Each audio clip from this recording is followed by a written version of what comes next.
వరంగల్ జిల్లా నర్సంపేట పట్టణం పాకాల రోడ్లో గల వడ్డెర ఓబన్న విగ్రహానికి 219 జయంతి సందర్భంగా వరంగల్ జిల్లా ఓబీసీ చైర్మన్ ఓర్సు తిరుపతి ఆధ్వర్యంలో ఓబన్న జయంతి వేడుకలు ఘనంగా నిర్వహించారు. ఈ కార్యక్రమానికి ముఖ్య అతిథిగా ఎమ్మెల్సీ కోదండరాం పాల్గొని ఓబన్న విగ్రహానికి పూలమాలలు అందజేశారు. అనంతరం కోదండరాం మాట్లాడుతూ ఓబన్న చేసిన త్యాగాలు, సమాజ అభివృద్ధికి అందించిన సేవలు చిరస్మరణీయమని కొనియాడారు. వరంగల్ ఓబీసీ చైర్మన్ ఓర్సు తిరుపతి మాట్లాడుతూ వడ్డెర కులాలను ఎస్సీ ఎస్టీ జాబితాలో చేర్చాలని, రోడ్లు భవనాలు నిర్మించాలన్న ప్రాజెక్టులు కట్టాలన్న వడ్డెర కులాలే ఉంటాయని చట్టసభలో స్థానం కల్పించాలని తెలియజేశారు. ఈ కార్యక్రమంలో మాజీ కౌన్సిలర్ ఓర్సు అంజలి అశోక్, జనసమితి రాష్ట్ర నాయకులు అంబటి శ్రీనివాస్, బార్ అసోసియేషన్ అధ్యక్షులు ఓడుదల సంజయ్ కుమార్, రాపోలు రాములు, ఓర్సు సాంబయ్య, సంపెంగి సాలయ్య, మోరల్, విష్ణు బిషపతి మరియు నియోజకవర్గ వడ్డెర కులస్తులు పాల్గొన్నారు.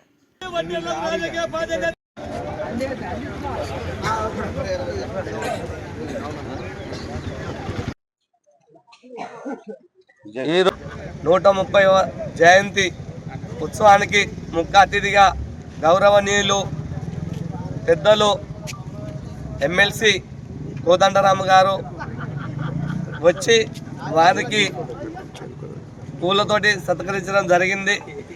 మరియు మా వడ్డెలను ఉద్దేశించి ఇప్పటి వరకు నేటి నుంచి నాటి వరకు కూడా 75 సంవత్సరాలైనా స్వతంత్రం వచ్చినా కానీ వడ్డెరలకు ఇంతవరకు వడ్డెర జాతికి చెందిన కులం ఒక ఎమ్మెల్యే కూడా చట్టసభలో అడుగు పెట్టలేదని, మరియు రాజకీయంగా ఆర్థికంగా వడ్డెర్లు వెనుకబడి ఉన్నారని, ఈరోజు దేశం ప్రగతి సాధించడానికి వడ్డెర్లు వాళ్ళ ప్రాణాలను త్యాగం చేసి ఎత్తైన భవనాలను బహుళార్థక సాధక ప్రాజెక్టులకు వడ్డెర్ల పాత్ర చాలా ముఖ్యమని, మరియు ఒక ఊరికి పోవడానికి ఆ రోజు ఆధునిక యంత్రాలు లేవు.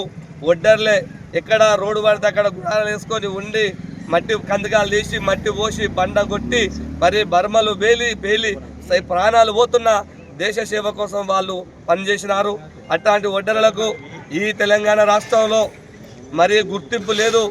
వారి వడ్డెర కులానికి ఎలాంటి అభివృద్ధి పథకాలు లేవు కనుక వడ్డెర్లు ఇప్పటికి కూడా అజ్ఞాతవాసంలో ఉన్నారు. కనుక ఈ వడ్డెరల గురించి చట్టసభలలో మాట్లాడి వడ్డెర్లకు అన్ని విధాలుగా హక్కులు కల్పించే విధంగా మరియు వడ్డెరలను ఎస్టీ జాబితాలో చేర్చడానికి కృషి చేస్తానని వారు మా వడ్డెరలకు మాట ఇవ్వడం జరిగింది. వారి ఒక పోరాట యోధుడు ఆయన.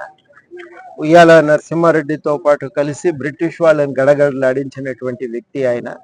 అప్పుడు సైన్యాధ్యక్షుడిగా పనిచేసింది. అంత మాత్రమే కాదు, ఆ వడ్డెర్లందరినీ ఐక్యం చేసి ఆ జాతిని అభివృద్ధి పథంలో ముందుకు తీసుకువెళ్ళటానికి కృషి చేసినటువంటి వాడు. అట్లాంటి వ్యక్తి ఇవాళ జన్మదినం సందర్భంగా ఎవరైనా ఆయనను స్ఫూర్తిగా ఆయన వేసిన తొవ్వలోనే ముందుకు సాగి అభివృద్ధి చెందాలని కోరుకుంటారు. ఇలా వడ్డెర్లు కోరుకునేది ఏమంటే, ఈ దేశంలో ఏ భవన నిర్మాణం జరిగినా, ప్రాజెక్టు నిర్మాణం జరిగినా మా పాత్ర ఉంది. మట్టి తవ్వి తీసిన, రాళ్ళు పగలగొట్టి చదును చేసిన, నిర్మాణం కావలసినటువంటి రాళ్లను అందించిన అది మా వల్లనే సాధ్యమైంది. మేము లేకుండా ఈ బిల్డింగ్లు, ఈ నిర్మాణాలు జరిగేవి కావు. కానీ దీపం కింద నీడ ఉన్నట్టు ఇవాళ మేము మాత్రం వెనకబడిపోయి ఉన్నాం. మాకు కూడా అభివృద్ధిలో వాటా ఉండాలని కోరుకుంటున్నారు. మరిన్ని అప్డేట్స్ కోసం మా ఛానల్ ని సబ్స్క్రైబ్ చేయండి.